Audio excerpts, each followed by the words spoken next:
భారత తొలి ప్రధాని జవహర్లాల్ నెహ్రూ గారు వేసినటువంటి పునాది మేరకే దేశం ఈరోజు నిర్మాణం జరిగింది. ఆనాడు స్వతంత్రం వచ్చినాడు ఆహార ధాన్యాల కొరత, గుండు పిన్ను తయారు చేసే వ్యవస్థ లేని దేశాన్ని ప్రపంచ దేశాలతో పోటీ పడే విధంగా ముందు చూపుతోటి అభివృద్ధి చేసినటువంటి వ్యక్తి నెహ్రూ గారు. ఈరోజు నరేంద్ర మోడీ గారి పరిపాలన నెహ్రూ గారు పరిపాలించిన దానికంటే ఎక్కువ కావచ్చు, అభినందనలు. కానీ నెహ్రూ గారు చూపెట్టినటువంటి మార్గము వలన ఆనాడు ఏర్పాటు చేసినటువంటి విద్య, వైద్య సంస్థలు, ప్రాజెక్టుల నిర్మాణం వల్ల ఈ దేశం ఇంత పురోగతి చెందింది.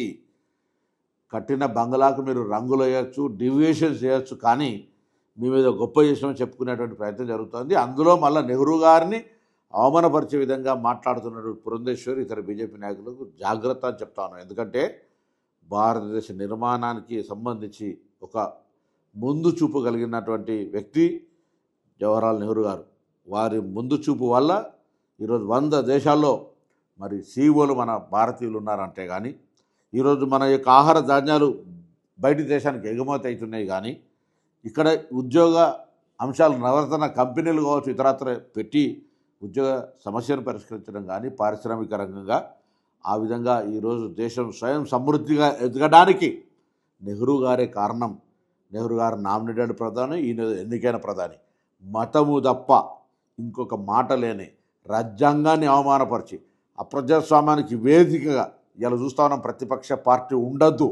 ఆనాడు నెహ్రూ గారి ఆలోచన బలమైన ప్రతిపక్షం ఉండాలి అనేటువంటిది. మీరేమో ప్రతిపక్షమో ఉండొద్దు అనే నియంతృత్వ వైఖరికి తేడా స్పష్టంగా కనబడుతోంది. రాష్ట్రాల్లో ఉన్నటువంటి ప్రాంతీయ పార్టీలు లేదా ఇతర పార్టీలను ఏ విధంగా మీరు మింగేస్తూ ఉన్నారో మీ మిత్రపక్షాలతో సహా అనేక సంఘటనల నిదర్శనం. కాబట్టి మీరు నీతి చెప్పి ఈ దేశంలో ఏదో పెద్ద గొప్ప చేస్తున్నాం అనుకుంటే పొరపాటు.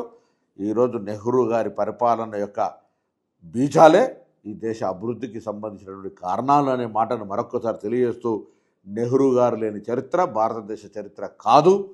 ఈరోజు నరేంద్ర మోడీ గారిని ప్రశంసించుకోండి, కానీ ఇంకోరిని చరిత్రను అవమానపరిచేటువంటి విధంగా బీజేపీ మాట్లాడొద్దని కోరుతా ఉన్నాను.